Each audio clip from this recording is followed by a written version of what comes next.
വർഷത്തിലൊരു ദിവസം തണ്ണിമത്തനുകൾക്കായി അവധി ആഘോഷിക്കുന്ന രാജ്യമേതാണെന്ന് നിങ്ങൾക്കറിയാമോ? ഇതേ രാജ്യത്തിലെ ഒരു നഗരമാണ് ലോകത്തിൽ ഏറ്റവും കൂടുതൽ വെള്ള മാർബിൾ കെട്ടിടങ്ങളുള്ള നഗരമെന്ന ഗിന്നസ് റെക്കോർഡും നേടിയിരിക്കുന്നത്.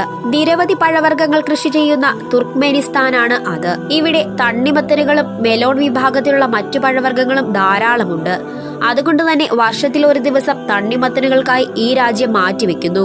ആഷ്കബാറ്റ് എന്ന നഗരമാണ് തുർക്ക്മെനിസ്ഥാനിന്റെ തലസ്ഥാനം. അത്രയൊന്നും അറിയപ്പെടാത്ത ഈ നഗരം മനോഹരമായ കെട്ടിടങ്ങൾ നിറഞ്ഞതാണ്. എന്നാൽ ഈ നഗരത്തിൽ ആളുകൾ കുറവാണ്, പ്രത്യേകിച്ചും പുതുതായി പണിത മേഖലകളിൽ. നഗരത്തിലെ മൊത്തം ജനസംഖ്യ 10 ലക്ഷമാണ്.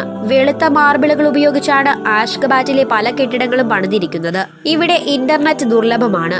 രാജ്യത്തെ ഭരണാധികാരികൾക്ക് ഇഷ്ടമല്ലാത്ത നിറമാണ് കറുപ്പ്. അതുകൊണ്ട് തന്നെ കറുത്ത കാറുകൾ പൂർണ്ണമായും ആഷ്കബാറ്റിൽ നിന്നും ഒഴിവാക്കിയിരിക്കുകയാണ്. വളരെ കൗതുകമുള്ള കാര്യം തന്നെയാണ് ഇത്. നിങ്ങൾക്ക് ഈ വീഡിയോ ഇഷ്ടമായാൽ ലൈക്ക് ചെയ്യുവാനും ചാനൽ സബ്സ്ക്രൈബ് ചെയ്യുവാനും മറക്കരുതേ.